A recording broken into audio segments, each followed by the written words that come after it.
Good morning my dear student. आज हम लोग फ्लूइड मैकेनिक्स में लेक्चर सीरीज 11 को डिस्कस करेंगे। जैसा कि माय डियर लास्ट लेक्चर में लास्ट लेक्चर तक हम लोगों ने प्रॉपर्टीज ऑफ फ्लूइड को डिस्कस किया था। दैट मीन्स हम लोगों ने क्या किया था डियर, 10 लेक्चर तक प्रॉपर्टीज ऑफ फ्लूइड को हम लोगों ने डिस्कस किया। तो आज का लेक्चर हमारा क्या होगा डियर, इसे हम लोगों ने दो पार्ट में डिस्कस किया था। पार्ट 1 के हम लोगों ने एमसीक्यू को सॉल्व कर लिए थे। उसके बाद जितनी प्रॉपर्टीज हमारी रिमेन है उससे रिलेटेड हम लोग अब क्या करने चल रहे हैं डियर, ऑब्जेक्टिव क्वेश्चन को सॉल्व करेंगे। तो चलिए हम लोग क्वेश्चन नंबर 1 से स्टार्ट करते हैं। जितने भी ऑब्जेक्टिव हमारे इंपॉर्टेंट हैं उनको हम लोग सॉल्व करते हैं। तो यहाँ देखिए हमारा क्वेश्चन नंबर फर्स्ट क्या कहता है डियर, ये क्वेश्चन कह रहा है at 20 degree centigrade pure water will have a vapour pressure in kilo pascal of about. तो ये आपका एक कॉन्सेप्चुअल बेस क्वेश्चन है डियर, इसे आपको याद रख लेना है। जैसे हमने आपको बताया था कि at 4 degree centigrade density of water ये मैक्सिमम होती है 1000 kg पर मीटर क्यूब। अब 20 डिग्री सेंटीग्रेड पे अगर हम बात करें, at 20 degree centigrade density of water, तो ये हमारा हो जाता है डियर 997 kg पर मीटर क्यूब। और अगर डेंसिटी ऑफ सी वाटर पूछता है, डेंसिटी ऑफ सी वाटर, तो ये हमारा हो जाता है डियर 1098 kg पर मीटर क्यूब। तो इस तरह से डेंसिटी को याद रखना है। देन जब हम लोग 20 डिग्री सेंटीग्रेड पर प्योर वाटर की बात करते हैं, at 20 degree centigrade, at 20 degree centigrade, यहां देखिए dear vapour pressure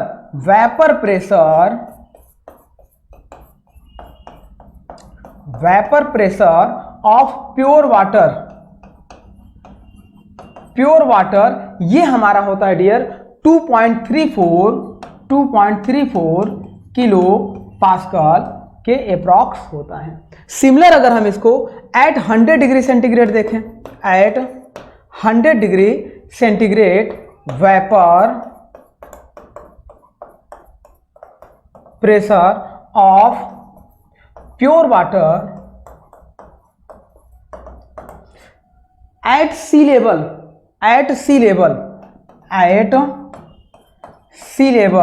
that means समुद्री लेवल, जो समुद्र की लेयर है उस लेवल की बात करते हैं। उस लेवल पे ये हमारा होता है डियर 101.98 किलो पास्कल के अप्रॉक्स होता है, 101.1 समथिंग के अप्रॉक्स होता है। तो इसका कुल मिलाकर डियर हमारा क्या है आंसर, 20 डिग्री सेंटीग्रेड पर वेपर प्रेशर कितना होगा, 2.34 किलो पास्कल होता है। नेक्स्ट बात कर रहे हैं डियर, यही क्वेश्चन है। देखिए एट 100 डिग्री सेंटीग्रेड, वही चीज है जो भी हम लोगों ने डिस्कस किया। Eight 100 degree centigrade eight sea level, समुद्र के लेवल पर pure water will have a vapour pressure in kilo pascal कितना होगा, 101.3। तो ये हमारा कितना हो जाएगा 101.3 किलो पास्कल। तो इस तरह से इसका आंसर हो जाएगा डी। इस तरह से हम लोग दो क्वेश्चन को सॉल्व कर लिए। अब आइए हम लोग बात करते हैं क्वेश्चन नंबर 3। इस क्वेश्चन में कहा जा रहा है डियर, क्वेश्चन नंबर 3 में कहा जा रहा है which properties of mercury is the main reason for use in barometer. Mercury में ऐसी कौन सी प्रॉपर्टीज होती है डियर जिसे हम लोग बैरोमीटर में यूज करते हैं। तो पहले ये समझ लेते हैं कि बैरोमीटर क्या है, देन बैरोमीटर का यूज समझ लेते हैं, तो हमें ऑटोमेटिक ये पता चल जाएगा कि मरकरी को हम लोग उसमें क्यों यूज करते हैं, जिससे उसका आंसर निकल जाएगा। तो देखिए डियर क्या है, बैरोमीटर एक प्रेशर मेजरमेंट डिवाइसेस होती है। क्या होती है, प्रेशर मेजरमेंट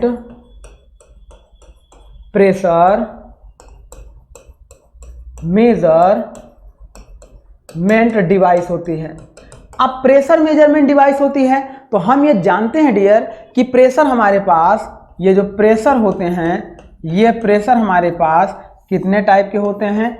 एक तो होता है एटीएम प्रेशर, जिसे हम लोग एटमॉस्फेरिक प्रेशर कहते हैं, मीन्स वायुमंडलीय दाब कहते हैं। अब एटमॉस्फेयर प्रेशर के ऊपर अगर प्रेशर को इंक्रीज करना हो, जैसे कमरे को बंद कर दिया जाए, चारों तरफ से सील कर दिया जाए और कमरे के अंदर एयर को प्रेस किया जाए, तो कमरे के अंदर का प्रेशर बढ़ेगा। उस केस में एटमॉस्फेयर से जितना एबव प्रेशर की वैल्यू बढ़ती है, उस प्रेशर को हम लोग बोलते हैं पॉजिटिव गेज प्रेशर। अब अगर उस कमरे से हम लोग एयर को निकालना शुरू कर दें, सपोज करो कमरे का प्रेशर एटमॉस्फेरिक प्रेशर के बराबर हो, फिर कमरे को हम लोग सील कर दें और एयर को बाहर से करना शुरू करें, तो जितना प्रेशर ड्रॉप होगा उस प्रेशर को हम लोग बोलते हैं डियर नेगेटिव गेज प्रेशर। अब हमारे पास एक प्रेशर होता है एटमॉस्फेरिक प्रेशर, एक पॉजिटिव गेज प्रेशर, एक नेगेटिव गेज प्रेशर। और अगर हम क्या करें डियर, कमरे से एयर को निकालना शुरू करें तो उस कमरे में वैक्यूम बनना शुरू हो जाएगा। तो जितना नेगेटिव गेज प्रेशर की वैल्यू आएगी, इसी को हम लोग वैक्यूम प्रेशर भी कहते हैं, इसी को हम लोग वैक्यूम प्रेशर भी कहते हैं। तो इसका मतलब अब इन दोनों को मेजर जब करेंगे, अगर सपोज करो कमरे से पूरा का पूरा प्रेशर हम लोग रिमूव कर दें, तो कमरे में जीरो प्रेशर हो जाएगा। उस जीरो प्रेशर से नीचे प्रेशर तो हम ले नहीं जा सकते हैं। उस जीरो प्रेशर से जो हम प्रेशर को मेजर करना शुरू करते हैं, तो जितनी टोटल जीरो प्रेशर से जितनी टोटल वैल्यू बढ़ती जाती है, उस टोटल वैल्यू को हम लोग कहते हैं dear absolute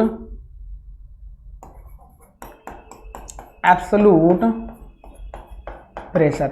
that means absolute pressure zero से लेकर जितना मैक्सिमम हो सकता है इसकी वैल्यू होती है। और ये जो गेज प्रेशर है ये पॉजिटिव भी हो सकता है, नेगेटिव भी हो सकता है, और एटमॉस्फेरिक प्रेशर की वैल्यू हमारी फिक्स होती है। तो अब इसको अगर हमें मेजर करना है डियर, इसको अगर हमें मेजर करना है तो हम लोगों के पास डिवाइसेस हैं, उन डिवाइसेस का यूज करके हम लोग इस प्रेशर को मेजर करते हैं। अगर हमें एटमॉस्फेरिक प्रेशर को मेजर करना है तो सबसे सिंपल डिवाइस हमारे पास होती है बैरोमीटर। इस बैरोमीटर का यूज करके हम लोग एटमॉस्फेरिक प्रेशर को मेजर करते हैं। अब अगर हमें गेज प्रेशर को मेजर करना है, पॉजिटिव गेज प्रेशर या नेगेटिव गेज प्रेशर, तो इसको मेजर करने के लिए हमारे पास जो डिवाइसेस हैं डियर, वो हमारी कैसी डिवाइसेस हैं, जैसे हमारे पास पीजोमीटर हो गया, मैनोमीटर हो गया, बैरोमीटर हो गया, U2 मैनोमीटर हो गए, डिफरेंशियल U2 मैनोमीटर हो गए। इन सभी को मेजर करने के लिए हम लोग यूज करते हैं।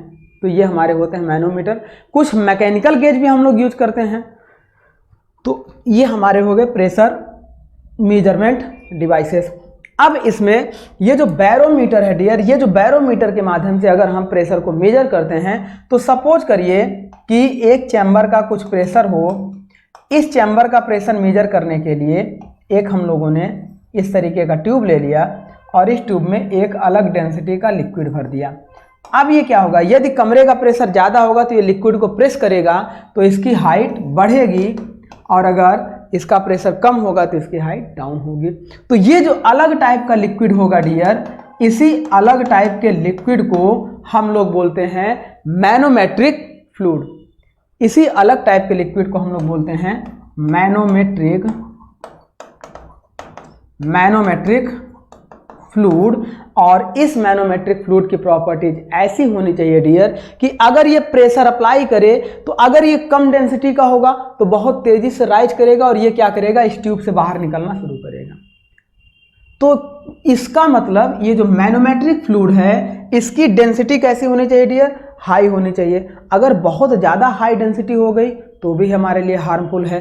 तो ये क्या करेगा, ये यहाँ पे कॉलम हेड को नहीं देगा, जिससे हम मेजर नहीं कर पाएंगे। तो उस वजह से इसके अंदर ये जो मैनोमेट्रिक फ्लूइड है, इस पर ये जो वेपर प्रेशर लगता है, इस वेपर प्रेशर की वैल्यू बहुत कम होनी चाहिए। कैसा होना चाहिए, लो वेपर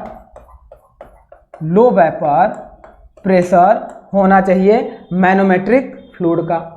यदि हम बात करेंगे इसके वेपर प्रेशर के साथ साथ कंप्रेसिबिलिटी की बात करें तो ये बिल्कुल भी कंप्रेसिबल नहीं होना चाहिए। इनकम्प्रेसिबल होना चाहिए। अगर कंप्रेसिबल होगा तो ये इसे आगे प्रेशर लगाएगा और ये राइज ना करके यहीं पे कंप्रेस होना शुरू होगा, तो ये इनकम्प्रेसिबल होना चाहिए। तो इस तरह से हमारी सबसे अच्छी प्रॉपर्टीज क्या होती है कि ये लो वेपर प्रेशर होना चाहिए। इसके लिए जिस भी लिक्विड को हम लोग यूज करते हैं एज ए बैरोमेट्रिक फ्लूइड या एज ए मैनोमेट्रिक फ्लूइड। तो डेंसिटी देखो, अब हम बात कर रहे हैं मरकरी। सबसे अच्छा मैनोमेट्रिक फ्लूइड हमारे पास होता है डियर मरकरी। मरकरी के बाद हम लोग एल्कोहल को भी as a manometric fluid use करते हैं, क्योंकि मैनोमेट्रिक फ्लूइड की एक और प्रॉपर्टीज होती है कि ये हमारा हाई टेम्परेचर पर ये हमारा बहुत लो थर्मल एक्सपेंशन या नेग्लिजिबल थर्मल एक्सपेंशन को प्रोड्यूस करे। क्या प्रोड्यूस करे? लो थर्मल एक्सपेंशन या नेग्लिजिबल थर्मल एक्सपेंशन को प्रोड्यूस करे। एंड बहुत लो टेम्परेचर पर मीन्स नेगेटिव टेम्परेचर पर ये जो हमारा है मैनोमेट्रिक फ्लूइड ये फ्रीज ना हो, मतलब बहुत लो फ्रीजिंग पॉइंट इसका होना चाहिए। फ्रीजिंग पॉइंट आपका क्या होना चाहिए? फ्रीजिंग पॉइंट आपका लो होना चाहिए। ये सारी प्रॉपर्टीज हमारी होती हैं डियर किसके लिए? मैनोमेट्रिक फ्लूइड के लिए। अब मरकरी की बात कर रहा है तो मेन रीजन आपका क्या होता है बैरोमेट्रिक में जो यूज करते हैं? हाई डेंसिटी नहीं होगा डियर। बहुत हाई डेंसिटी होगा तो ये मैनोमेट्रिक हेड नहीं दे पाएगा, जिससे इसको हम लोग मेजर नहीं कर पाएंगे। सेकेंड हमारा क्या है? नेग्लिजिबल कैपिलरिटी इफेक्ट होना चाहिए। अगर कैपिलरिटी इफेक्ट नेग्लिजिबल होगा तो देखो ऊपर राइज नहीं करेगा, फॉल नहीं करेगा। यहाँ देखो सबसे सेलेक्ट और सुटेबल आंसर होता है वेरी लो वेपर प्रेशर। जितने भी बैरोमीटर या मैनोमेट्रिक फ्लूइड के हमारे फ्लूइड यूज किए जाएंगे उनका वेपर प्रेशर बहुत लो होना चाहिए। आइए बात करते हैं क्वेश्चन नंबर 4।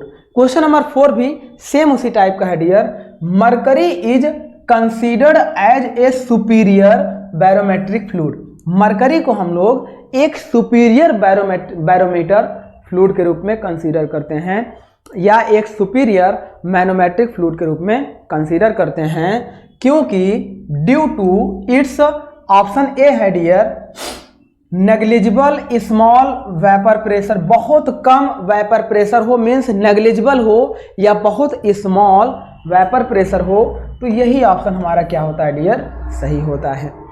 बहुत ही स्मॉल या नेग्लिजिबल वेपर प्रेशर होना चाहिए। नेक्स्ट बात करते हैं क्वेश्चन नंबर 5। इस क्वेश्चन में कह रहा है डियर, क्वेश्चन नंबर 5 में ये कह रहा है a fluid said to be ideal, a fluid said to be ideal if it is। एक तरल आपका आदर्श कब कहलाएगा?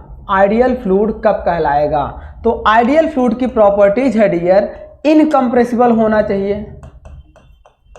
कितना भी उस पर प्रेशर फोर्स लगाएं उसमें कंप्रेसिबिलिटी नेग्लिजिबल होनी चाहिए। बल्क मॉडुलस आपका क्या होना चाहिए? इनफाइनाइट होना चाहिए, इनफाइनाइट होना चाहिए। नेक्स्ट हम लोग अगर इनकम्प्रेसिबल होगा तो बल्क मॉडुलस इनफाइनाइट होगा। नेक्स्ट अगर हम बात करें विस्कोसिटी तो विस्कोसिटी आपके 0 होगी, दैट मीन्स इनविस्कस होना चाहिए, इनविस्कस फ्लूइड आपका होना चाहिए। सरफेस टेंशन 0 होनी चाहिए, सरफेस टेंशन 0 होनी चाहिए। तो इस तरीके के फ्लूइड को हम लोग कहते हैं डियर आइडियल फ्लूइड। और इसके अलावा जितने भी फ्लूइड हमारे होते हैं उन सबको हम लोग रियल फ्लूइड कहते हैं। अपनी स्टडी को इजी करने के लिए हम लोग वाटर को एंड एयर को as a ideal fluid consider करते हैं, लेकिन सबसे सुटेबल अगर आइडियल फ्लूइड कोई है तो वो हमारा है वाटर। एयर को हम कंसीडर कर जरूर लेते हैं, लेकिन एक्चुअल में अगर हम इसकी प्रैक्टिस के रूप में देखें तो एयर हमारी आइडियल फ्लूइड का पूरा बिहेवियर नहीं देती है। बट हम लोग अपनी प्रैक्टिस को इजी करने के लिए, स्टडी को इजी करने के लिए गैसेस के लिए एयर को आइडियल मानते हैं और लिक्विड में वाटर को आइडियल मानते हैं। ये हमारा होता है डियर आइडियल फ्लूइड। क्वेश्चन आपका था इन ए, देखो a fluid said to be ideal, कब आइडियल कहलाएगा? फर्स्ट है विस्कस, विस्कोसिटी अगर किसी फ्लूइड में होगी तो वो कभी आइडियल नहीं कहलाएगा, वो रियल फ्लूइड हो जाएगा। और रियल फ्लूइड हम लोगों ने देखा था 2 टाइप से होते हैं। फर्स्ट आपका होता है न्यूटोनियन फ्लूइड, सेकंड आपका होता है नॉन न्यूटोनियन फ्लूइड। अब न्यूटोनियन फ्लूइड तो आपका जो न्यूटन्स लॉ को ओबे करेगा, नॉन न्यूटोनियन जो न्यूटन के लॉ को ओबे ना करे। और नॉन न्यूटोनियन फ्लूइड आपके 2 टाइप से हमने डिस्कस किया था।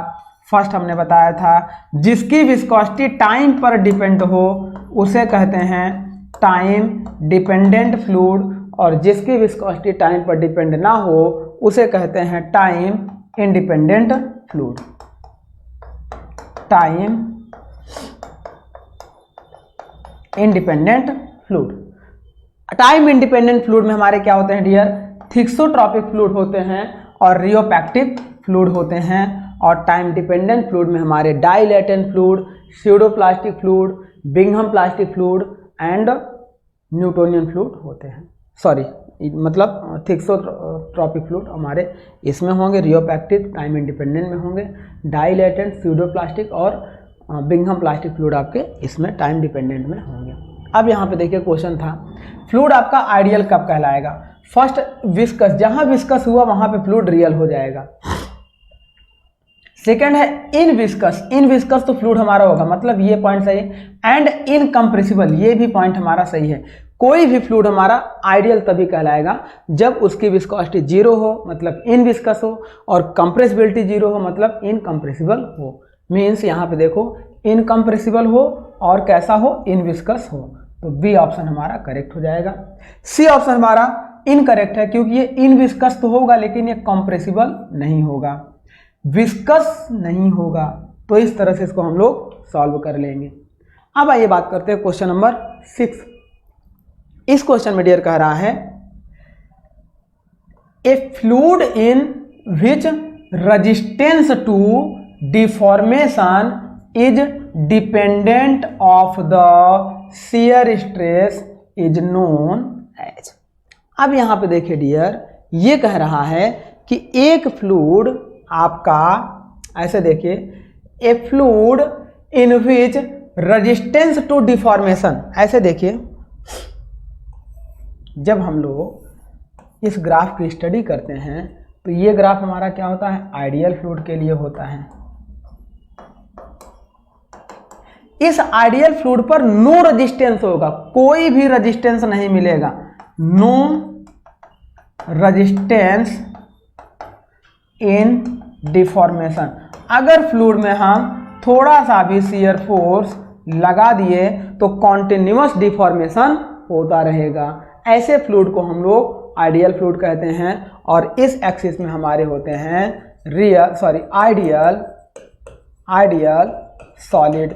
अब ये हो गया आइडियल सॉलिड, ये हो गया आइडियल फ्लूइड। इन दोनों के बीच में अगर कोई ग्राफ इस तरीके से जाता है डियर, लीनियर स्ट्रेट लाइन जाता है, इसे हम ए से रिप्रेजेंट करें तो ये हमारा होता है न्यूटोनियन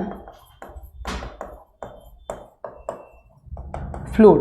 न्यूटोनियन फ्लूइड में क्या होता है डियर, इस डायरेक्शन में हम लोग शियर स्ट्रेस टाउ ले लें और इस डायरेक्शन में rate of shear strain means du upon dy ले लें, तो ये हमारा होता है शियर स्ट्रेस और ये होता है रेट ऑफ डिफॉर्मेशन।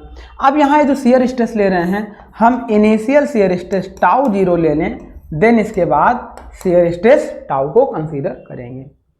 तो यहाँ क्वेश्चन में क्या कह रहा है, देखिए ये तो हो जाता है न्यूटोनियन फ्लूइड। अब जिसका ग्राफ राइज करता है, हमने आपको ट्रिक बताई थी, डीपी रोज बदलते हैं, डीपी, फिर यहाँ से इनिशियल शियर स्ट्रेस हो गया, फिर ये हो गया, फिर ये हो गया, ये हो जाएगा डी। देखिए कलर चेंज करके हम लोग देखते हैं डियर, यहाँ पे क्या है, देखिए ये हो गया डी, ये हो गया पी, ये हो गया R B T, means D P रोज बदलते हैं। ऐसा ट्रिक मैंने आपको बताया था। D for dilatant fluid, D for हमारा है डियर डाई लैटेंट फ्लूइड।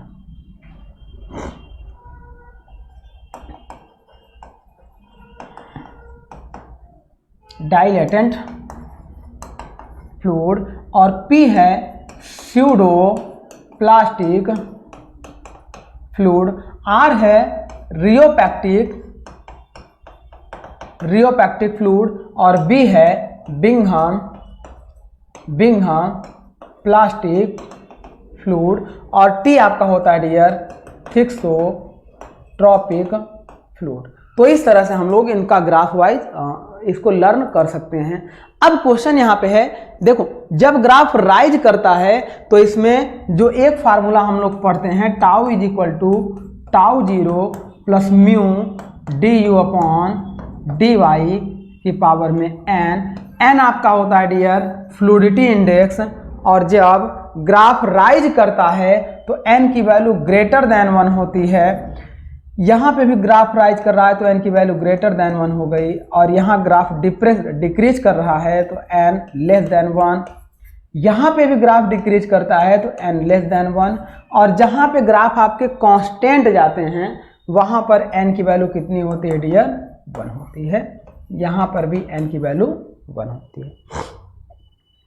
तो इस तरह से ये हमारा पूरा का पूरा ग्राफ होता है, इसे हम लोग बोलते हैं रियोलॉजिकल बिहेवियर ऑफ फ्लूइड। अब बात करते हैं इसमें, क्वेश्चन में कह रहा है a fluid in which resistance to deformation, deform होने में रेजिस्टेंस कर रहा है, और वो resistance of deformation independent of the shear stress. देखो यहीं से डिफॉर्मेशन स्टार्ट हो जा रहा है और यह शियर स्ट्रेस टाउ पे डिपेंड नहीं करता है, इसका मतलब इस कैटेगरी में वो सारे फ्लूइड नहीं आएंगे। That means rheology Bingham plastic और थिक्सोट्रॉपिक में नहीं आएंगे, बट कह रहा है independent of shear stress is known as. तो यहां देखिए डियर, ये आपका होता है, देखो अगर न्यूटोनियन फ्लूइड की बात करें,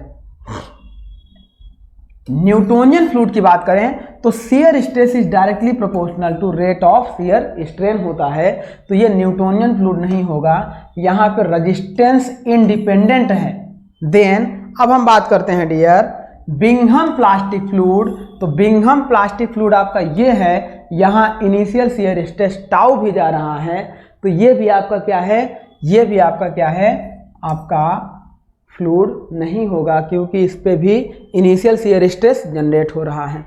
देन कह रहा है pseudo plastic and dilatant fluid. अब यहाँ देखो डियर, जो डाइलेटेंट फ्लूइड होता है वो क्योंकि उसकी विस्कोसिटी क्या है, समय के साथ इंक्रीज कर रही है, तो वो क्या होता है, इंडिपेंडेंट होता है, इंडिपेंडेंट डिफॉर्मेशन होता है रेजिस्टेंस का, और जो स्यूडो प्लास्टिक फ्लूइड होता है ये डिपेंडेंट होता है, वो डिपेंडेंट होता है किसका, रेजिस्टेंस का, डिफॉर्मेशन के।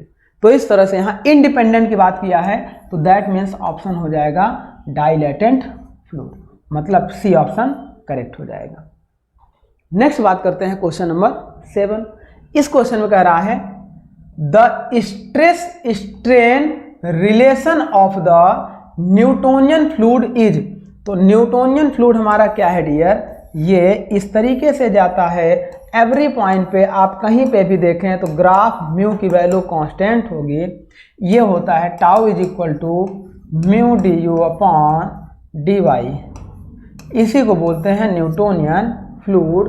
और ये ग्राफ कैसा जाता है, एक लीनियर जाता है लाइन, ये हमारी एक लीनियर लाइन जाती है, और ये हमारी एक पैराबोला, ये पैराबोला, ये पैराबोला, और ये लीनियर लाइन जाती है। तो Newtonian fluid and Bingham plastic fluid की लाइन कैसी होती है डियर, आपकी होती है लीनियर होती है। तो न्यूटोनियन फ्लूइड के लिए कैसी लाइन जाएगी, लीनियर लाइन जाएगी। नेक्स्ट आइए बात करते हैं क्वेश्चन नंबर 8। इसमें कह रहा है डियर, इस क्वेश्चन में कह रहा है मैच लिस्ट फर्स्ट में क्या है, फ्लूइड प्रॉपर्टीज हैं, एंड विथ लिस्ट सेकंड में क्या है, रिलेटेड टर्म्स हैं। इधर आपकी फ्लूइड प्रॉपर्टीज दी गई हैं और इधर उससे रिलेटेड टर्म दिए गए हैं। Then select the use code below.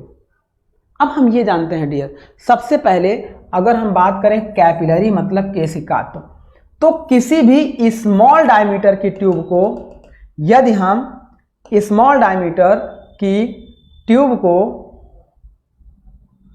यदि हम इस तरह से इंसर्ट कराएं, ऐसा देखिए, यदि हम स्मॉल डायमीटर की ट्यूब को इंसर्ट कराएं किसी भी लिक्विड में, तो यहाँ से क्या होगा, लिक्विड या तो राइज करेगा या डिप्रेस करेगा या इसके लेवल पे बना रहेगा। इन तीनों केस को हम लोग बोलते हैं कैपिलरी फिनोमिना। यह कैपिलरी फिनोमिना डिपेंड करता है इस लिक्विड के कोहेशन फोर्स, इस लिक्विड और इस ट्यूब की बाउंड्री के एडहेशन फोर्स और इस लिक्विड के ऊपर लगने वाले सरफेस टेंशन फोर्स पर डिपेंड करता है तीनों प्रॉपर्टीज। तो ये हो गया हमारा डियर कैपिलरी। अब कैपिलरी के फिनोमिना के बाद जब देखेंगे तो पहले तो देखते हैं कैपिलरी आपका किसके लिए होता है। तो कैपिलरी ऑप्शन आपका दिया है, यहाँ देखते हैं डियर, ये है पहला कैविटेशन, दूसरा है डेंसिटी ऑफ वाटर, तीसरा है शियर फोर्स और चौथा है सरफेस टेंशन। तो कैपिलरी आपका किस पे डिपेंड करता है, cohesion force, adhesion force and surface tension force. तो कैपिलरी के लिए हम लोग क्या लगा देंगे डियर, सरफेस टेंशन फोर्स।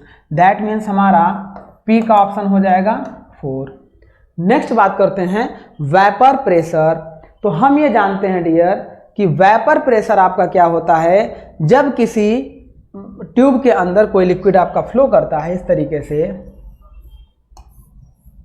तो अब इस ट्यूब के अंदर जो लिक्विड फ्लो करता है, यदि इस ट्यूब का प्रेशर एटमॉस्फेरिक प्रेशर से कम हो जाए तो यहाँ पे क्या होता है, आपका बबल फॉर्मेशन स्टार्ट हो जाता है, कैविटी बनना स्टार्ट हो जाता है, जिसे हम बोलते हैं कैविटेशन। और उसका रीजन यही होता है कि इसका प्रेशर लो हो जाता है एटमॉस्फेरिक प्रेशर से, तो इसके अंदर कैविटी स्टार्ट हो जाने लगती है, जिसे हम लोग कैविटेशन बोलते हैं। तो मतलब वेपर प्रेशर का सीधा रिलेशन होगा डियर कैविटेशन से। इंपॉर्टेंट क्वेश्चन है आपका, क्वेश्चन ये पूछा भी गया है कई बार और आगे पूछा भी जा सकता है। तो ये हो गया वेपर प्रेशर का रिलेशन कैविटेशन से हो जाएगा। नेक्स्ट बात करते हैं विस्कोसिटी, मीन्स इसे हम बोलते हैं श्यानता। तो हम ये जानते हैं डियर कि जब किसी भी लिक्विड को हम लोग फ्लो कराते हैं तो फ्लो में liquid layer by layer flow करता है और उन दो पास की लेयरों के बीच में एक रेजिस्टेंस फील होता है, एक रुकावट फील होती है। अपर लेयर की वेलोसिटी हाई होगी और लोअर लेयर की वेलोसिटी लो होगी। ये हो गई अपर लेयर की वेलोसिटी u प्लस du और ये हो गई लोअर लेयर की वेलोसिटी u। तो दोनों के बीच में जो रेजिस्टेंस फील होगा, अपर लेयर चाहेगी कि इस लोअर लेयर की वेलोसिटी को और बढ़ाए, अपने साथ खींचे, और लोअर लेयर चाहेगी कि अपर लेयर की वेलोसिटी रुके और हमारे साथ चले। तो यही दोनों के बीच एक रेजिस्टेंस फील होता है, उस रेजिस्टेंस को कहते हैं विस्कस फोर्स, और यही विस्कस फोर्स का फिनोमिना कहलाता है विस्कोसिटी। जितना ज़्यादा गाढ़ा लिक्विड होगा उतनी ज़्यादा विस्कोसिटी होगी और जितना थिन लिक्विड होगा उतनी कम विस्कोसिटी होगी। अब देखो ये विस्कोसिटी हो गई। एयर की विस्कोसिटी हम लोग डिस्कस किए थे कि वो डिपेंड करती है किस पे, एयर की विस्कोसिटी डिपेंड करती है जब मॉलिक्यूल्स आपस में दो कोलाइड करते हैं तो उन दोनों के बीच में फ्रिक्शन फोर्स जनरेट होता है। उसी फ्रिक्शन फोर्स को हम लोग रेजिस्टेंस फोर्स या विस्कस फोर्स कहते हैं। तो जितना तेजी से एयर कोलाइड करते हैं उतनी ज़्यादा विस्कोसिटी उनकी हाई होती है, और वाटर के केस में विस्कस फोर्स रिस्पॉन्स करता है विस्कोसिटी के लिए। तो ये होता है डियर विस्कोसिटी का एक फिनोमिना। अब हम क्या करते हैं कि जब किसी भी लिक्विड पे कौन सा फोर्स अप्लाई करते हैं, शियर फोर्स अप्लाई करेंगे तो लिक्विड आपका फ्लो करेगा, और जब लिक्विड फ्लो करेगा तभी उन दोनों के बीच में रेजिस्टेंस फील होगा। उसी फिनोमिना को हम लोग विस्कोसिटी कहते हैं। और एक और note point dear, static fluid में, मतलब जब रुके हुए फ्लूइड में शियर स्ट्रेस आपका क्या होता है, जीरो होता है, लेकिन विस्कोसिटी जीरो नहीं होती है। कई बार ये क्वेश्चन आपका पूछा गया है। शियर स्ट्रेस इसलिए जीरो होगा क्योंकि रुके हुए फ्लूइड में शियर फोर्स हम लगा नहीं रहे हैं, और जब शियर फोर्स नहीं लगा रहे हैं तो शियर स्ट्रेस जीरो हो गया। लेकिन रुका हुआ फ्लूइड गाढ़ा है तो गाढ़ा ही रहेगा, और अगर पतला है तो पतला ही रहेगा। गाढ़े फ्लूइड को ग्लास में रख दो तो वो पतला थोड़ी हो जाएगा। तो इसका मतलब गाढ़े फ्लूइड की जो विस्कोसिटी मैक्सिमम थी वो उस समय बनी रहेगी, बट वो शियर फोर्स जीरो हो जाएगा, जिस वजह से शियर स्ट्रेस भी जीरो हो जाएगा, ये भी हमने डिस्कस किया था। तो कुल मिलाकर डियर विस्कोसिटी आपकी किससे रिलेटेड है? शियर फोर्स से। मतलब अब हमारा बचा स्पेसिफिक ग्रेविटी। तो हमने ये डिस्कस किया था dear, specific gravity is equal to density of any fluid upon density of standard fluid. अब अगर गैस है तो स्टैंडर्ड फ्लूइड के लिए हम लोग एयर को ले लेते हैं फॉर गैस, और एयर को एट 20 डिग्री सेंटीग्रेड 1.21 kg पर मीटर क्यूब लेते हैं, और एट 15 डिग्री सेंटीग्रेड 1.24 kg पर मीटर क्यूब लेते हैं। और लिक्विड के केस में हम लोग वाटर को कंसीडर करते हैं एट 4 डिग्री सेंटीग्रेड 1000 kg पर मीटर क्यूब। ये वाटर के केस में हम लोग कंसीडर करते हैं, और लिक्विड के केस में हम लोग एयर या प्योर एयर को कंसीडर करते हैं। तो यहाँ पे बात कर रहे हैं, देखो डियर, स्पेसिफिक ग्रेविटी किसके टर्म में रिलेट हो रही है? डेंसिटी। डेंसिटी के लिए स्पेसिफिक ग्रेविटी का हम लोग यूज करते हैं। It is the ratio of any fluid density to the standard density. मतलब स्पेसिफिक ग्रेविटी आपकी किससे रिलेटेड है? डेंसिटी से रिलेटेड है। इसी को हम लोग रिलेटिव डेंसिटी भी कहते हैं। स्पेसिफिक ग्रेविटी को हम लोग रिलेटिव डेंसिटी भी कहते हैं। तो यहाँ से देखिए डियर, P का हमारा हो गया 4। तो देखो P का 4 इन दोनों ऑप्शन में है, मतलब ये दोनों कैंसिल आउट हो गए। अब इन दोनों में अगर हम सर्च करें तो Q का 1 है। Q हमारा क्या है? वेपर प्रेशर का कैविटेशन है। ये भी सही होगा, ये भी सही होगा। R में जो आंसर मिल जाएगा वही आंसर सही हो जाएगा। तो R देखो विस्कोसिटी का 3 आंसर होगा, मतलब ये सही होगा, ये रॉन्ग हो जाएगा। और S का 2 है, स्पेसिफिक ग्रेविटी का डेंसिटी, मतलब ये करेक्ट है। दैट मीन्स डी ऑप्शन हमारा करेक्ट हो जाएगा। तो इस तरीके से इस क्वेश्चन का आंसर हो जाएगा डी। अब आइए बात करते हैं क्वेश्चन नंबर 9। क्वेश्चन नंबर 9 कह रहा है dear, Which one of the following is bulk modulus K of fluid? Symbols have the usually meaning। अब ये कह रहा है कि बल्क मॉडुलस क्या होता है, उसका क्या फार्मूला है। तो हम ये जानते हैं डियर, जो बल्क मॉडुलस होता है, जो बल्क मॉडुलस होता है उसे K से डिनोट करते हैं। और बल्क मॉडुलस आपका रेशियो होता है direct stress upon volumetric strain. It is the ratio of direct stress upon volumetric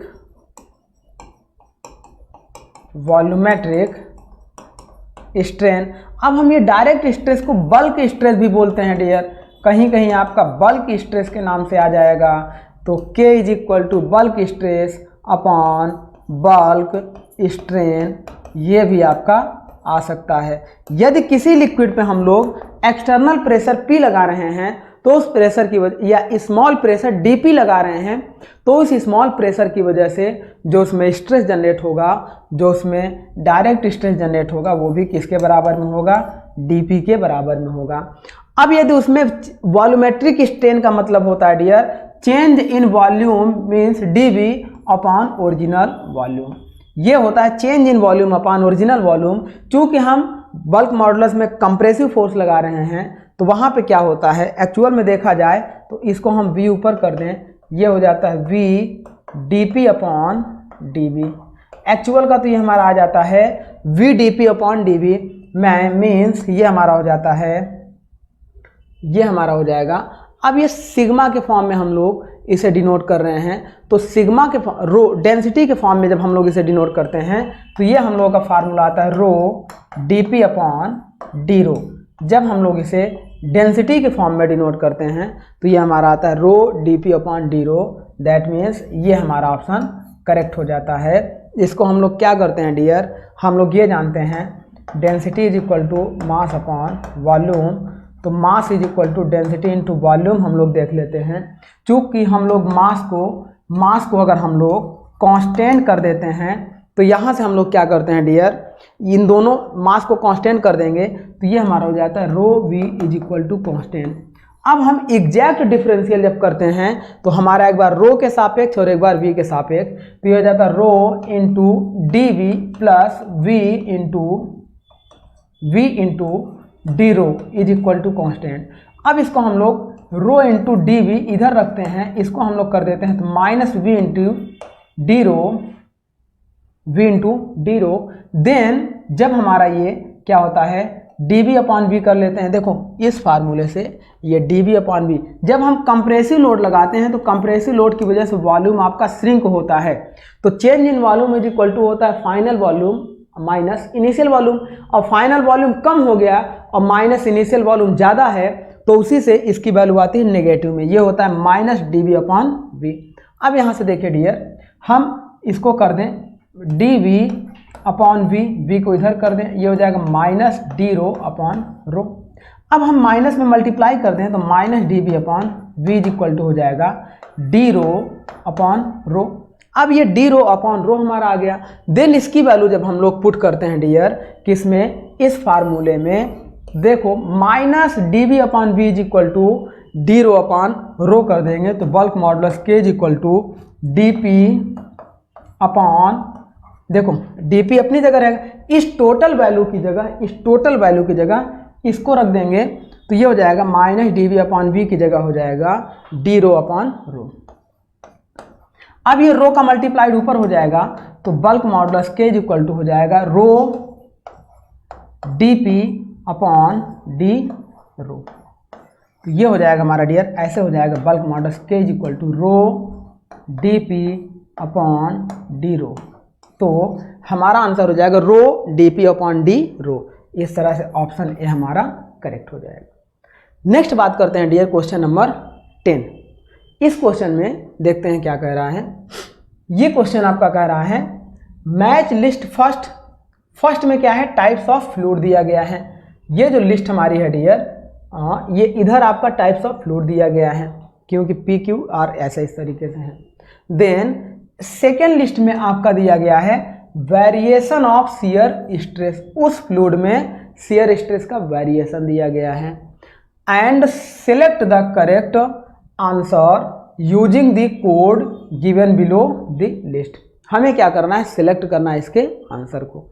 अब हम बात करते हैं डियर, देखो ये आइडियल फ्लूइड है, न्यूटोनियन फ्लूइड है, नॉन न्यूटोनियन फ्लूइड है और बिंघम प्लास्टिक फ्लूइड है।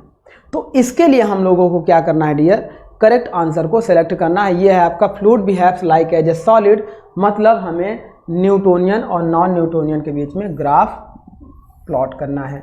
यहाँ पे हो जाएगा d u upon d y, यहाँ तक हो गया initial shear stress tau zero और इसके ऊपर हो गया शियर स्ट्रेस टाउ, ये हो जाएगा आइडियल सॉलिड और यहाँ पे हो जाएगा आइडियल लिक्विड। अगर लीनियर कर्व जाता है डियर तो वो होता है न्यूटोनियन फ्लूइड, और कर्व अगर बढ़ रहा है तो हमने बताया था डीपी आरबीटी, डी का मतलब dilatant fluid, dilatant fluid, और कर्व अगर डिक्रीज हो रहा है तो डीपीपी फॉर स्यूडो प्लास्टिक। अब यहाँ से इनिशियल शियर स्ट्रेस जिसमें जनरेट हो जाए तो यहाँ से इस तरीके से डी पी ये हो जाएगा आपका आर बी टी, मतलब rheopectic fluid, Bingham plastic fluid and thixotropic fluid. तो ये आपका हो जाएगा rheopectic fluid, Bingham plastic fluid and thixotropic fluid. ये अभी आप केवल इसको ऐसे मानिए, ये ग्राफ आपका थोड़ा सा इस तरीके से मिसबिहेव में है। तो ये हमारा हो गया। अब आइए मैच कराते हैं। फर्स्ट आपका दिया dear ideal fluid. Ideal fluid हमारा किसके साथ मैच होगा, ये फ्लूइड जो हमारा है आइडियल फ्लूइड मतलब नो रेजिस्टेंस फॉर डिफॉर्मेशन। जब शियर स्ट्रेस हम लोग स्मॉल शियर स्ट्रेस अप्लाई करेंगे तो उस फ्लूइड में कोई भी डिफॉर्मेशन नहीं होगा, लगातार कॉन्टिन्यूअस डिफॉर्मेशन होगा और कोई भी रेजिस्टेंस नहीं होगा। तो ऐसे फ्लूइड को हम लोग आइडियल फ्लूइड कहते हैं। तो आइडियल फ्लूइड के लिए सेलेक्ट करते हैं। फर्स्ट है शियर स्ट्रेस वेरीज लीनियरली, कोई मतलब नहीं है, शियर स्ट्रेस वेरी नहीं करेगा। सेकंड है shear stress does not vary linearly with the rate of strain, इससे भी कोई मतलब नहीं है, शियर स्ट्रेस कांस्टेंट है। थर्ड है fluid behaves like as a solid, solid behave कब करेगा, जब इनिशियल शियर स्ट्रेस आप लगाएंगे तो उसमें क्या, जैसे टूथपेस्ट को आप उल्टा करके आप पहले थोड़ा सा दबाइए तो वो बाहर नहीं आएगा, मतलब आप शियर स्ट्रेस की वैल्यू को बढ़ाइए और दबाइए तो भी बाहर नहीं आएगा, फिर और ज़्यादा जब बढ़ाएंगे तब वो बाहर आना शुरू करेगा। तो जब तक हमने फ्लूइड पर स्ट्रेस लगाया वो डिफॉर्म नहीं हो रहा था, मतलब वो हमारे स्ट्रेस को रजिस्ट कर रहा था, उस स्ट्रेस को हम लोग बोलते हैं इनिशियल शियर स्ट्रेस। उस समय तक वह फ्लूइड एक सॉलिड की तरह बिहेव करता है। चलिए ये हो गया हमारा। देन अभी हमें आइडियल फ्लूइड को सेलेक्ट करना है। तो अब यहाँ देखिए शियर स्ट्रेस इज 0, यही ऑप्शन हमारा करेक्ट हो जाएगा। किसके लिए, आइडियल फ्लूइड के लिए आपका शियर स्ट्रेस 0 हो जाएगा। दैट मीन्स पी ऑप्शन का हमारा आंसर क्या हो जाएगा, 4। देखो पी का 4 हमारा यहाँ पे भी है, यहाँ पे भी है, दैट मीन्स ये दोनों ऑप्शन हमारे कैंसिल आउट हो गए। नेक्स्ट बात करते हैं डियर, ये कह रहा है न्यूटोनियन फ्लूइड। न्यूटोनियन फ्लूइड हमारा क्या है डियर, देखो जब हम ये जो लीनियर ग्राफ है, अगर शियर स्ट्रेस हमने इतना बढ़ा दिया तो रेट ऑफ डिफॉर्मेशन हमें इतना मिल गया, शियर स्ट्रेस हमने और बढ़ा दिया तो डिफॉर्मेशन हमें इतना मिल गया, शियर स्ट्रेस अगर हमने इतना बढ़ा दिया तो डिफॉर्मेशन हमें इतना मिल गया। मतलब शियर स्ट्रेस अगर हम इंक्रीज कर रहे हैं तो डिफॉर्मेशन हमारा क्या हो रहा है, वेरी कर रहा है। इसका मतलब हमारा क्या है dear, variation of shear stress की जो बात कर रहा है, shear stress varies linearly with the rate of strain. तो शियर स्ट्रेस हमारा क्या है डियर, लीनियरली वेरी कर रहा है with the rate of strain. That means Newtonian fluid के लिए हमारा ऑप्शन क्या हो जाएगा, 1। अब हम बात करते हैं क्यू का 1। क्यू का 1 देखो यहाँ पे था, मतलब ये ऑप्शन रॉन्ग होगा, यही ऑप्शन करेक्ट हो जाएगा। और मैच करा लेते हैं, इसमें आर का 2 दिया है। आर मतलब दिया dear non Newtonian fluid. Non Newtonian fluid क्या होते हैं, अब नॉन न्यूट देखो इसको छोड़कर सारे फ्लूइड, ये सारे फ्लूइड आपके क्या हैं डियर, ये सारे फ्लूइड आपके नॉन न्यूटोनियन फ्लूइड हैं। दैट मीन्स ये एक लीनियर बिहेव देगा, उसके बाद सारे फ्लूइड जो नॉन लीनियर बिहेव देंगे, मतलब शियर स्ट्रेस इंक्रीज करने पर उस रेट से डिफॉर्मेशन नहीं होगा, या तो डिफॉर्मेशन कम होगा या डिफॉर्मेशन ज़्यादा होगा, लीनियर डिफॉर्मेशन नहीं होगा। ऐसे फ्लूइड को हम लोग बोलते हैं नॉन न्यूटोनियन फ्लूइड। तो नॉन न्यूटोनियन फ्लूइड में क्या है, shear stress does not vary linearly with the rate of shear strain. तो नॉन न्यूटोनियन फ्लूइड की डिफिनेशन है शियर स्ट्रेस आपका लीनियरली वेरी नहीं करेगा। दैट मीन्स आपका क्या था, 2 ऑप्शन था किसके लिए, आर का 2। तो आर का 2 आपका यहाँ पे है। एस का देख लेते हैं डियर, बिंघम प्लास्टिक फ्लूइड। तो यहाँ बिंघम प्लास्टिक फ्लूइड, ये जो लाइन जाती है डियर, इसे हम लोग बोलते हैं बिंघम प्लास्टिक फ्लूइड, या इसी को बोलते हैं आइडियल प्लास्टिक फ्लूइड। अब बिंघम प्लास्टिक या आइडियल प्लास्टिक क्या होता है डियर, कुछ देर तक यहाँ तक फ्लूइड देखो कोई डिफॉर्मेशन नहीं, डिफॉर्मेशन आपका 0 है, मतलब यहाँ तक ये एक सॉलिड की तरह बिहेव करेगा, और इसके बाद इसमें लीनियर डिफॉर्मेशन होगा, जैसे यहाँ पे न्यूटोनियन फ्लूइड का डिफॉर्मेशन हो रहा है। मतलब क्या है कि देखो fluid behaves like as a solid until a minimum yield stress. एक मिनिमम यील्ड स्ट्रेस तक फ्लूइड आपका एक सॉलिड की तरह बिहेव करेगा, और उस यील्ड स्ट्रेस के एबव पॉइंट पे जाने पर फ्लूइड आपका लीनियर बिहेव देना शुरू करेगा। बियॉन्ड विच, उसके ऊपर, which exist a linear relationship between shear stress and the rate of shear strain. तो ऐसे फ्लूइड जो हमारे कुछ मिनिमम यील्ड स्ट्रेस एब्जॉर्ब करेंगे, डिफॉर्मेशन 0 देंगे, उसे एक सॉलिड फ्लूइड की तरह कंसीडर करेंगे। देन उसके ऊपर जब स्ट्रेस को बढ़ाएंगे तो उसमें लीनियर डिफॉर्मेशन होगा। ऐसे फ्लूइड को हम लोग बोलते हैं dear Bingham plastic fluid. That means s का हमारा हो जाएगा 3। तो इस तरीके से इसका आंसर हो जाएगा डी। अब आइए नेक्स्ट देखते हैं क्वेश्चन नंबर 11। इस क्वेश्चन में कह रहा डियर मैच लिस्ट फर्स्ट में आपका क्या है, रियोलॉजिकल इक्वेशंस दी गई हैं। रियोलॉजिकल इक्वेशंस दी गई हैं, और सेकंड में आपका दिया गया है डियर टाइप्स ऑफ फ्लूइड, कौन कौन से फ्लूइड हैं, and select the correct answer using the code below. तो पहले हम लोग ये जानते हैं डियर, देखो इस ग्राफ के अकॉर्डिंग यहाँ पे ये जितने भी फ्लूइड हमारे हैं, ये चलो यहीं पे हम लोग डिस्कस कर लेते हैं। इस ग्राफ के अकॉर्डिंग एक हमारा ऐसे जाएगा, एक ऐसे जाएगा, जो भी लीनियर लाइन जाएगी डियर उसके लिए n की वैल्यू 1 होगी, यदि कर्व राइज कर रहा है तो n ग्रेटर देन 1, यदि कर्व यहाँ से भी राइज करेगा तो n ग्रेटर देन 1, यदि कर्व आपका फॉल कर रहा है तो n लेस देन 1, कर्व आपका यहाँ से फॉल करेगा तो लेस देन 1 हो गया। अब अगर इसके हम नाम की बात करेंगे डियर, तो यहाँ से हम ये जानते हैं ये होता था आइडियल फ्लूइड, ये होता था डाइलेटेंट फ्लूइड मतलब DPRBT, और ये होता था न्यूटोनियन फ्लूइड। अब यहाँ पे इनिशियल शियर स्ट्रेस की वैल्यू 0 थी इन तीनों फ्लूइड के लिए, मतलब ये टाउ 0 हो गया, और यहाँ पे क्या हो गया, ये टाउ हो गया। तो यदि हम डाइलेटेंट फ्लूइड की बात करेंगे डियर, डाइलेटेंट फ्लूइड के लिए तो ये हो जाएगा tau is equal to tau 0 plus mu du upon dy के पावर में n, जहाँ पे n की वैल्यू ग्रेटर देन 1 होगी, और tau 0 is equal to 0। Initial shear stress की वैल्यू क्या होगी, 0 होगी, और क्योंकि यहाँ शियर स्ट्रेस यहीं से डिफॉर्मेशन स्टार्ट हो रहा है, तो initial shear stress tau 0 is equal to 0 and n is greater than 1 होगा। अब इक्वेशन देखते हैं डियर, यहाँ देखो डाइलेटेंट फ्लूइड हैं, इसके लिए हम लोग मिलाते हैं, तो टाउ इज इक्वल टू, जब टाउ 0 की वैल्यू 0 हो गई तो इसको हम लोग ऐसा भी तो लिख सकते हैं, जब ये 0 है तो इसको ऐसे भी तो लिख सकते हैं, म्यू du अपॉन dy के पावर में n, n is greater than 1। That means mu du upon dy के power n is equal to 1 है तो ये नहीं होगा, n लेस देन 1 है ये भी नहीं होगा, tau is equal to mu du upon dy की पावर n, और n is greater than 1। That means ये हमारा आंसर करेक्ट होगा किसके लिए, डाइलेटेंट फ्लूइड के लिए, मीन्स r का हमारा ऑप्शन हो जाएगा r का 2। तो यहाँ से हम लोग लिख लेते हैं r का ऑप्शन हो गया हमारा 2।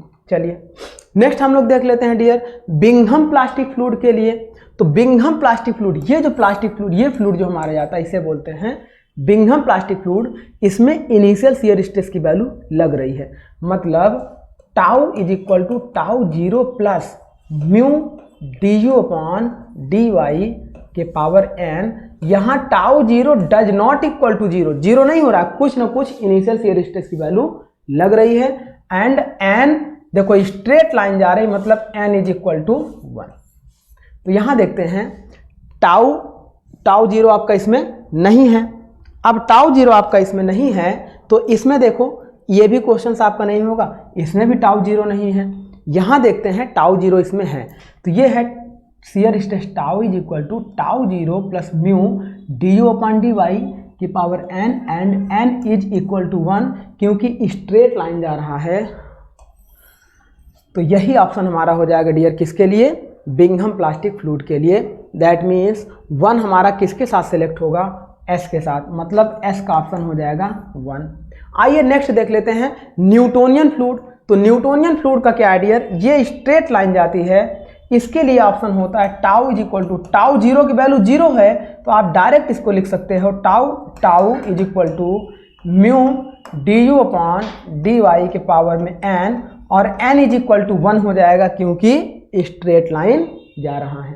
तो यहाँ स्ट्रेट लाइन की वजह से n की वैल्यू 1 और टाउ 0 की वैल्यू 0 है, तो tau is equal to mu du upon dy की power n, and n is equal to 0, n is equal to 1। तो ये ऑप्शन देखो हमारा मैच कर रहा है, ये ऑप्शन हमारा मैच कर रहा है। दैट मीन्स ये हमारा ऑप्शन हो जाएगा किसके लिए, ये हो जाएगा न्यूटोनियन फ्लूइड मीन्स 3 के लिए हमारा हो गया P। दैट मीन्स P का क्या हो जाएगा 3। अब देखते हैं स्यूडो प्लास्टिक फ्लूइड। तो स्यूडो प्लास्टिक फ्लूइड हमारा कहाँ है डियर, ये है, इसमें n की वैल्यू लेस देन 1 होगी, बाकी सारा फार्मूला यही रहेगा, मतलब टाउ इज इक्वल टू ये हो जाएगा म्यू du अपॉन dy के पावर में n, and n is less than 1 हो जाएगा, क्योंकि ग्राफ आपका डिक्रीज कर रहा है। तो इसका ऑप्शन क्या बचा हुआ है, यही बचा हुआ है, tau is equal to mu d u upon d y power n and n is less than 1। तो ये हो जाएगा आपका Q। Q का मतलब हो जाएगा सीडो प्लास्टिक फ्लूइड, Q का 4। तो यहाँ देखिए डियर ऑप्शन हमारा मैच हो रहा है। R का 2 यहाँ पे भी है और R का 2 यहाँ पे भी है, तो ये रॉन्ग हो गया, ये रॉन्ग हो गया। P का 3, देखो P का 3 आपका यहाँ पर भी है और P का 3 आपका इन दोनों में नहीं है, तो मतलब आपका यही ऑप्शन करेक्ट हो गया। P का 3 हो जाएगा, R का 2 हो जाएगा, Q का 4 हो जाएगा और S का 1 हो जाएगा। इसका मतलब ऑप्शन आपका C करेक्ट हो जाएगा। तो ये अच्छा क्वेश्चन था, इसमें क्वेश्चन इस टाइप के बनते हैं और ये कॉन्सेप्चुअल क्वेश्चन है। अगर आपको ये ग्राफ आ रहा है तो इससे आपके लगभग हर एग्जाम में क्वेश्चन से पुटअप कर लिए जाते हैं। नेक्स्ट क्वेश्चन हम लोग 12 की बात करते हैं। ये क्वेश्चन कह रहा है dear, if the relationship between the shear stress tau and the rate of shear strain d u upon d y is expressed as, कैसा, tau is equal to mu d u upon d y के power n। ऐसा express किया गया है, tau is equal to mu d u upon d y के power n। अब इसमें कह रहा है then the fluid with exponent n is greater than 1। यदि ऐसे फ्लूइड में n की वैल्यू ग्रेटर देन 1 हो तो मतलब इनिशियल शियर स्ट्रेस 0 है और n ग्रेटर देन 1 है, मतलब ग्राफ आपका राइज कर रहा है। यदि n इज इक्वल टू 1 होता तो ग्राफ स्ट्रेट लाइन जाता, यदि n लेस देन 1 होता तो ग्राफ ऐसा जाता। तो n ग्रेटर देन 1 है, इसी को बोलते हैं डाइलेटेंट फ्लूइड। अगर स्ट्रेट लाइन जाता तो n इज इक्वल टू 1, इसी को बोलते हैं हम लोग न्यूटोनियन फ्लूइड। यदि n लेस देन 1 होता तो d के बाद p, dp rbt हमने आपको ट्रिक बताया था, तो p हो जाता स्यूडो प्लास्टिक फ्लूइड। यहाँ देखो ऐसा क्वेश्चन दिया है और n इज ग्रेटर देन 1, मतलब कैसा फ्लूइड होगा, डाइलेटेंट फ्लूइड होगा। तो इसका ऑप्शन क्या हो जाएगा, dilatant fluid is correct answer हो जाएगा। आइए क्वेश्चन नंबर 13 की बात कर लेते हैं। क्वेश्चन नंबर 13 में कह रहा है डियर, एक असर्शन है और एक रीजन है। असर्शन में आपका कह रहा है blood is a Newtonian fluid. तो हम ये जानते हैं डियर कि ब्लड एक स्यूडो प्लास्टिक फ्लूइड है, तो ब्लड न्यूटोनियन फ्लूइड नहीं हो सकता है। तो ये हमारा क्या हो गया, रॉन्ग हो गया। नेक्स्ट बात कर, क्योंकि ब्लड एक स्यूडो प्लास्टिक फ्लूइड है, ब्लड एक नॉन न्यूटोनियन फ्लूइड है। न्यूटोनियन फ्लूइड में क्या होता है कि shear stress is directly proportional to rate of shear strain होता है, और ब्लड में ऐसा नहीं होता है। ब्लड हो गए, मिल्क हो गए, बटर हो गए, क्विक सैंड हो गए, ये सारे स्यूडो प्लास्टिक फ्लूइड के होते हैं। सेकंड है the rate of strain means d u upon d y, इसी को बोलते हैं rate of strain. The rate of strain varies non linearly with the shear stress for blood. तो ये सही कह रहा है डियर। देखो रेट ऑफ स्ट्रेन वेरी नहीं करता है। यदि हम स्यूडो प्लास्टिक की बात करें तो ये स्यूडो प्लास्टिक ऐसा होता है। एक देखो ये हमारा हो गया, ये ग्राफ हो गया। यहाँ देखो रेट ऑफ स्ट्रेन आपका क्या कर रहा है, घट रहा है, और यहाँ पर रेट ऑफ स्ट्रेन आपका वेरी कर रहा है। यहाँ पर रेट ऑफ स्ट्रेन आपका वेरी कर रहा है, तो मतलब d u upon d y आपका राइज करेगा। तो ये कह रहा है the rate of strain varies non linearly, तो ये करेक्ट कह रहा है। इसका मतलब आपका ऑप्शन क्या हो जाएगा, ए इज फॉल्स हो जाएगा बट आर इज ट्रू हो जाएगा। ऑप्शन डी आपका करेक्ट हो जाएगा, बाकी सारे इनकरेक्ट हो जाएंगे। चलिए क्वेश्चन नंबर देखिए 14 से 17 में एक ग्राफ आपका दिया गया है। इस ग्राफ से रिलेटेड जो भी आंसर हमारा होगा उसे हम लोग क्वेश्चन नंबर 14 से 17 के लिए सॉल्व करेंगे। ये ग्राफ देखते ही हमें पता चल गया कि ये क्वेश्चन आने वाला है रियोलॉजिकल बिहेवियर ऑफ फ्लूइड, जिसे अभी हम लोगों ने कई सारे क्वेश्चंस इसी ग्राफ से रिलेटेड सॉल्व किए। तो ग्राफ देख कर ही हम लोग समझ सकते हैं डियर कि ये कैसा फ्लूइड है, न्यूटोनियन फ्लूइड है, और ये कैसा फ्लूइड है, ये स्यूडो प्लास्टिक फ्लूइड है। अब एक ग्राफ नहीं भी दिया है तो हम अपने से पुट कर सकते हैं। ये हमारा क्या हो जाएगा, डाइलेटेंट फ्लूइड, डाइलेटेंट फ्लूइड हो जाएगा।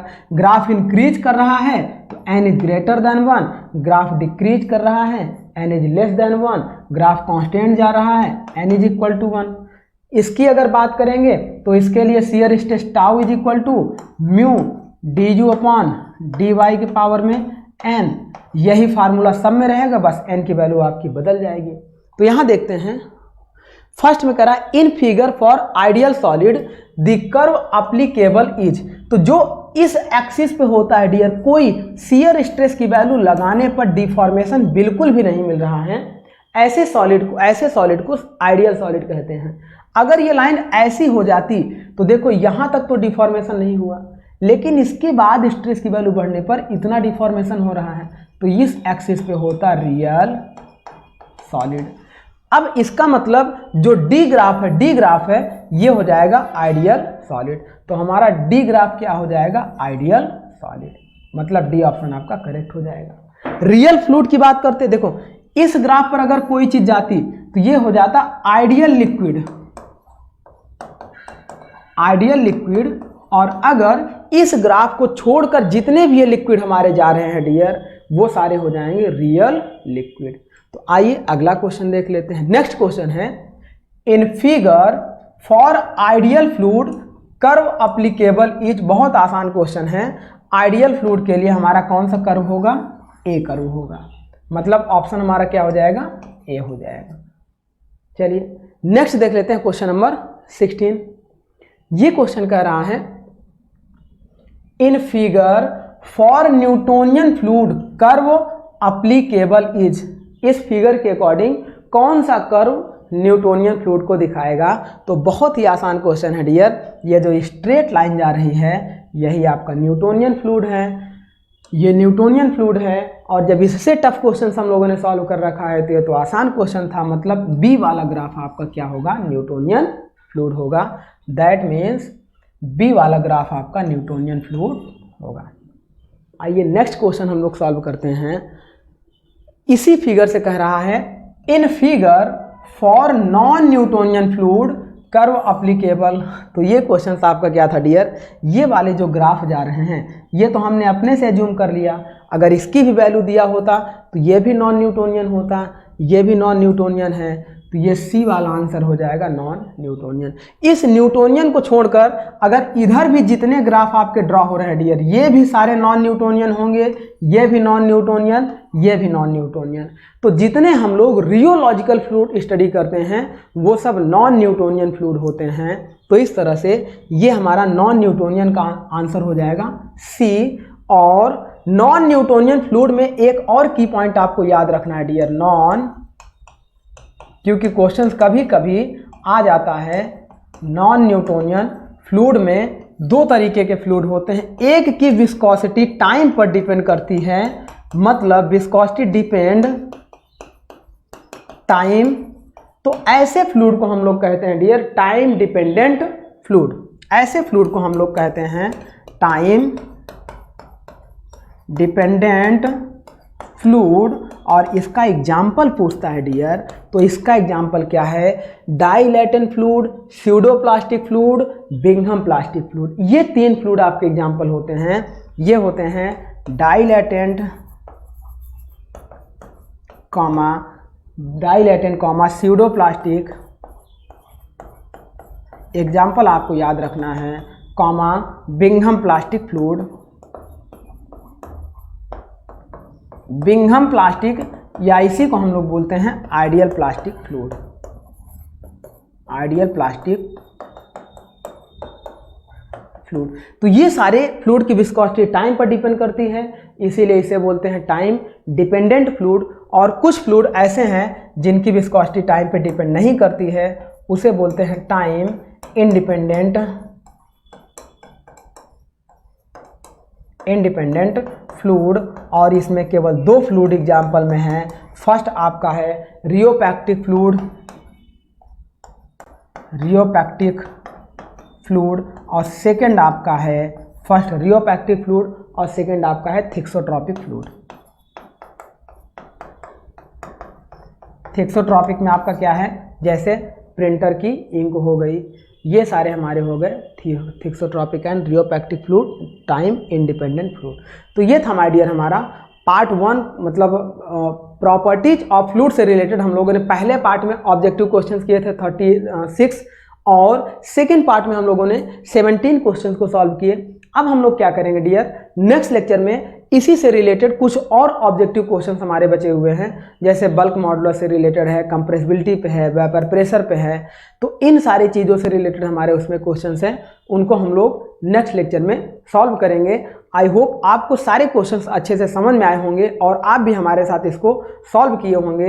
तो चलिए माय डियर, हम अपने टॉपिक को यहीं पे स्टॉप कर रहे हैं। Thank you my dear.